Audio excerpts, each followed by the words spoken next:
சிறுநாக்கில் பின்பக்கம் அப்படி தடவணும். தடவிட்டிங்கன்னா போதும், பித்த நீர் கப நீர் மொத்தம் ஓடியாரு.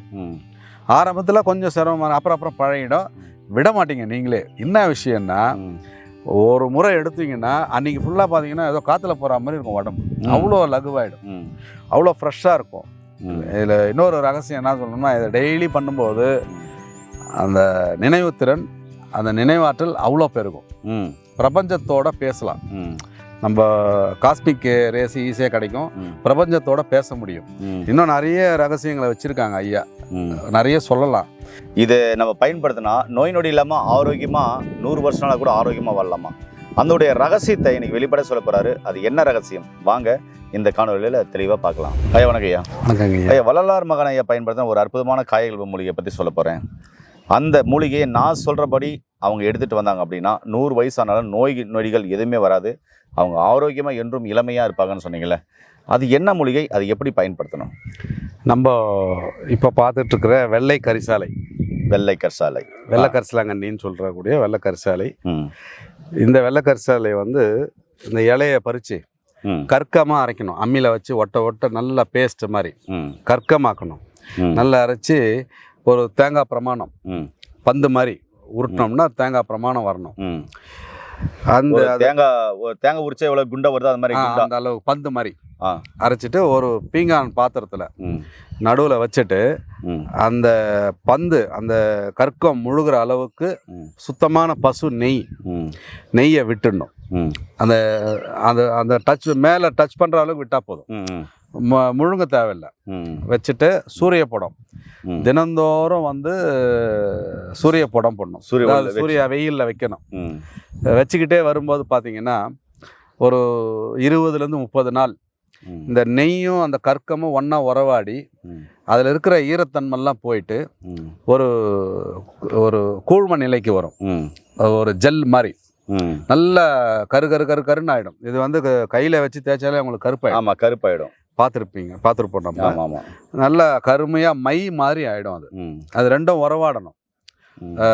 பதம் வந்து அது எப்படி பதம் வந்துச்சா இல்லையான்னு செக் பண்ணணும் அப்படின்னா, ஒரு ஈர்க்குச்சி எடுத்து அதில் இன்சர்ட் பண்ணிவிட்டு எடுத்து நீங்கள் நெருப்பில் காமிச்சிங்கன்னா, அகல் விளக்குலையோ இல்லை சின்ன பர்னர் ஸ்டவ்லையோ காமிச்சிங்கன்னா அது வந்து நல்லா நின்று எரியணும். அந்த தீபம் சிடுன்னு வெடிக்கக்கூடாது. வெடிச்சதுன்னா அதில் ஈரம் இருக்குதுன்னு அர்த்தம். ஓகே. அப்போ நம்ம என்ன பண்ணணும், வாரத்துக்கு ஒரு முறை டெஸ்ட் பண்ணணும், இந்த பரிசோதனை பண்ணணும். அந்த ஈரம் இல்லாமல் நின்று எரியுது குச்சி அப்படின்னா பதம். அது எடுத்து கண்ணாடி புட்டியில் போட்டு வச்சுக்கோங்க. இது வந்து பார்த்தீங்கன்னா வீட்டில் எல்லாரும் பயன்படுத்தலாம். அசைவத்தை தவிர்க்கிறது நல்லது. ஏன்னா இது மகான்களுடைய பொக்கிஷம், அவங்க சொன்ன முறை இது. அசைவ உணவை தவிர்த்துட்டு டெய்லி அந்த அண்ணாக்கில் ஒரு கடுகளவு அல்லது ஒரு உளுந்த அளவு வச்சுட்டு நாக்க வச்சுட்டு அந்த அண்ணாக்கில் இந்த பின்பக்கம், ரகசியம் என்னன்னா தொடக்கூடாது. இந்த இங்கே கட்டவரில் இருக்கிற அந்த சிறுநாக்கு, ஆமாம் சிறுநாக்கில் பின்பக்கம் அப்படி தடவணும். தடவிட்டிங்கன்னா போதும், பித்த நீர் கப நீர் மொத்தம் ஓடியாரு. ஆரம்பத்தில் கொஞ்சம் சிரமமான, அப்புறம் பழகிடும். விட மாட்டீங்க நீங்களே. என்ன விஷயம்னா, ஒரு முறை எடுத்தீங்கன்னா அன்றைக்கி ஃபுல்லாக பார்த்தீங்கன்னா ஏதோ காற்றுல போகிற மாதிரி இருக்கும் உடம்பு. அவ்வளோ லகுவாயிடும், அவ்வளோ ஃப்ரெஷ்ஷாக இருக்கும். இதில் இன்னொரு ரகசியம் என்ன சொல்லணும்னா, இதை டெய்லி பண்ணும்போது அந்த நினைவுத்திறன், அந்த நினைவாற்றல் அவ்வளோ பெருகும், ஞாபக சக்தி பெருகும். சொல்லுவாங்களா 7ஆம் அறிவு அப்படின்னு சொல்லி. ஆமாம். இது இன்னொன்று, பிரபஞ்சத்தோட பேசலாம். நம்ம காஸ்மிக் ரேஸ் ஈஸியாக கிடைக்கும், பிரபஞ்சத்தோட பேச முடியும். இன்னும் நிறைய ரகசியங்களை வச்சுருக்காங்க ஐயா, நிறைய சொல்லலாம். பட் இது போதும்னு நினைக்கிறேன். ஏன்னா கழலை எடுத்தாலே உங்களுக்கு 90% பிரச்சனைகள், அந்த என்ன பிரச்சனை இருந்தாலும் உடம்புல வரக்கூடிய வியாதிகள் எதுவாக இருந்தாலும் சரியாகும். கழலைன்னு சொல்கிறீங்கல்ல, இது தமிழில் புரியுற மாதிரி இன்னும் தமிழில் அழகாக சொல்கிறீங்க. நம்ம இயற்கையான தமிழில் நம்ம பேசுகிற தமிழ்னா சளியா? அதாவது கழலை வாங்கல்னு சொல்லுவாங்க. அது என்ன? கண்டை சுற்றி. இது வந்து நம்ம கட்டின்னு சொல்லுவாங்க. பட் இது வந்து அந்த கபம், சளியை எடுக்கிறது. சளின்னா சளி வந்தால் யமன் வருவான்னு சொல்லுவாங்க. ஆமாம், சளிக்கு அவ்வளோ டேஞ்சரான ஒரு பேரே யமன் கோழை. யமன் கோழை. இது சளிங்கிறது வந்து பார்த்தீங்கன்னா நமக்கு உள்ளே இறங்கக்கூடிய அமிர்தத்தை தடுக்கக்கூடிய உள்ள சவ்வு ஒன்று இருக்குது. அதை வந்து கொஞ்சம் கொஞ்சமாக கரைச்சி எடுத்துன்னா அமிர்தம் சுரக்க ஆரம்பிச்சுன்னா அவங்களுக்கு மரணமே கிடையாது. அமிர்தங்கிறதுக்கு கபத்துக்கு ஆப்போசிட்டான ஒரு வார்த்தை. இது வந்து யமன் கோழை. அந்த அமிர்தங்கிறது உங்களை ஆயுளை நீட்டிக்க கூட உங்களை இறைவன்கிட்ட கொண்டு போய் சேர்க்கக்கூடிய ஒரு கலை அது. அந்த அமிர்தம் ஒரு சொட்டு இறங்கினா ஒரு வருஷத்துக்கு பசிக்காது. அதான் ரகசியம். உள்ள ஒரு சொட்டு கிடைச்சா ஒரு வருஷத்துக்கு பசிக்காது.